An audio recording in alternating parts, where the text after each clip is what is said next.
अस्सलामुअलैकुम। इस दुआ के साथ कि आप सब बखैरियत हों, अल्लाह की ख़ास रहमतें, बरकतें और अनायतें आप सब पर मेहरबान हों। मेरी दिली दुआएँ और नेक तमन्नाएँ आप सब सुनने वालों के साथ हैं। चलें जी, बिना वक़्त ज़ाया किए आपके साथ नाश्ते में खाने के लिए एक ऑमलेट की रेसिपी शेयर करते हैं। प्याज़ को आपने हल्का-सा ही तड़का लगा लेना है, बहुत ज़्यादा कलर देने की ज़रूरत नहीं है। नमक, मिर्च, हल्दी अपने टेस्ट के अकॉर्डिंग डाल दें।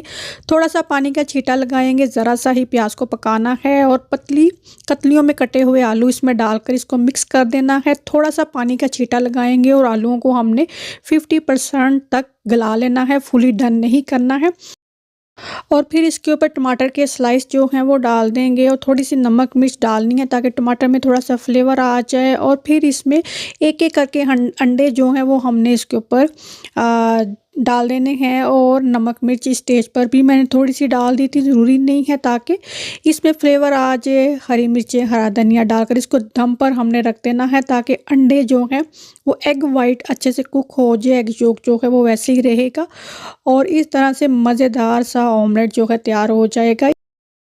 इस तरह से अरेबिक ऑमलेट तैयार होता है, लेकिन उसमें आलू नहीं डाले जाते। आलू डालकर पकाएं तो ये बहुत ज़्यादा मज़े का बनता है। सुबह के नाश्ते में ये बहुत ज़्यादा अच्छा लगता है। एक तरह से कंप्लीट मील है, लेकिन आप इसको कभी भी खा सकते हैं।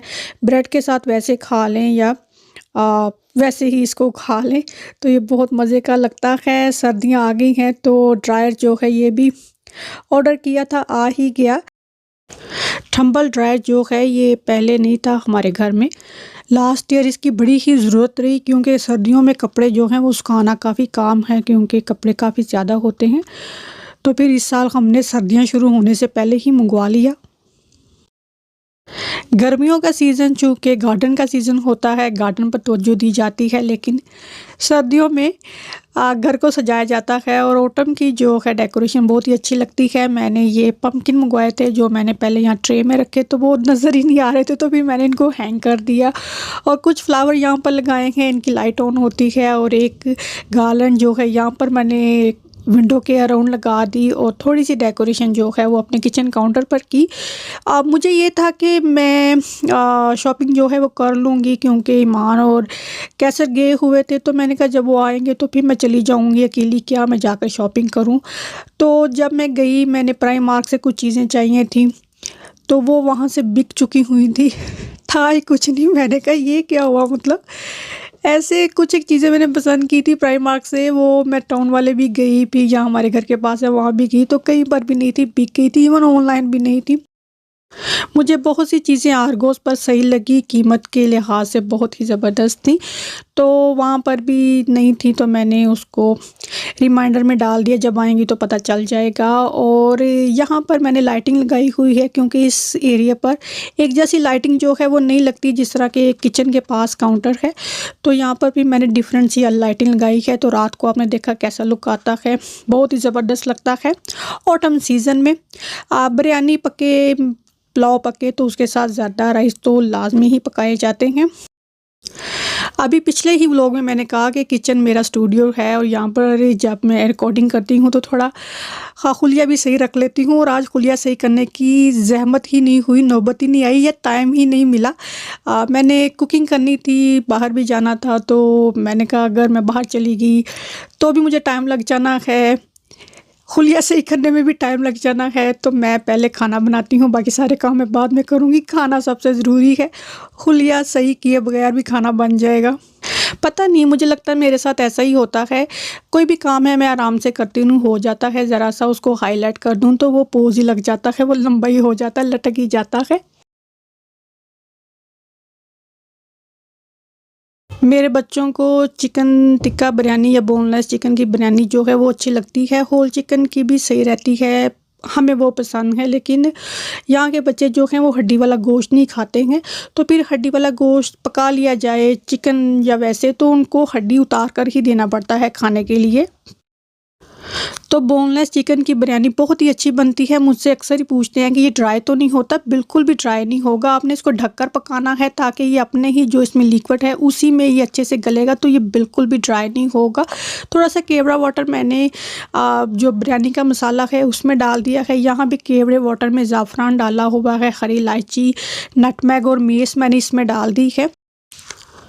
थोड़ा सा सुमक और थोड़ा सा मिंट मैंने इसमें डाल देना है। सुमक मैं इस्तांबुल से लाई थी। इसका फ्लेवर जो है खट्टा मीठा सा है, बहुत मज़े का लगता है।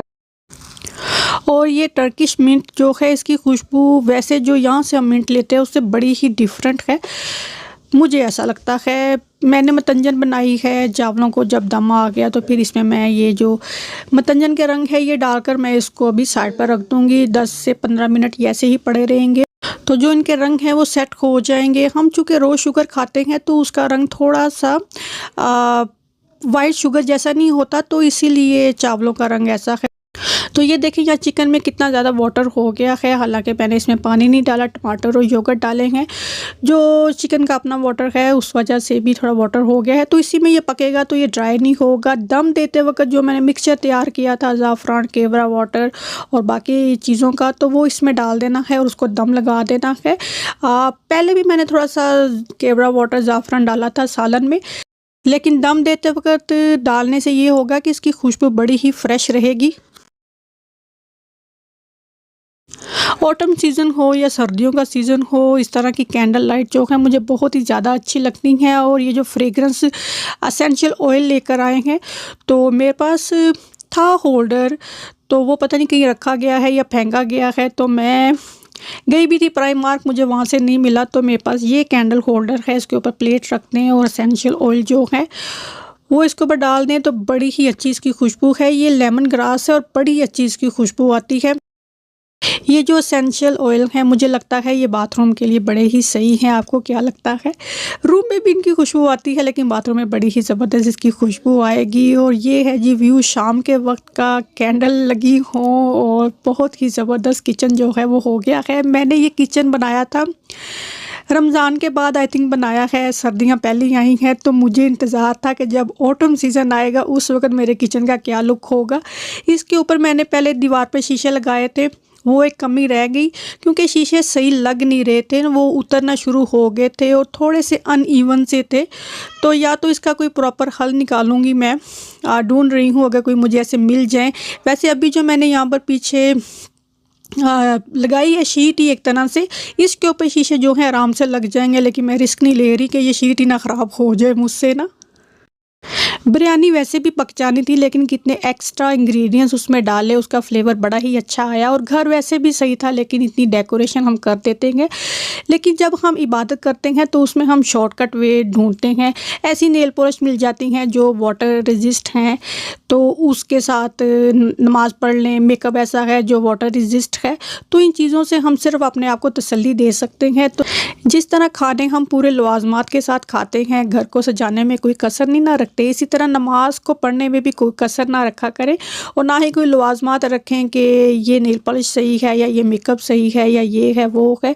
फ्रेश वज़ू करके नमाज अदा करें, बाद में जो मर्ज़ी करते रहें। आज का व्लॉग बस यहीं तक है। अपना और अपनों का बहुत सारा ख्याल रखें। अल्लाह हाफिज़।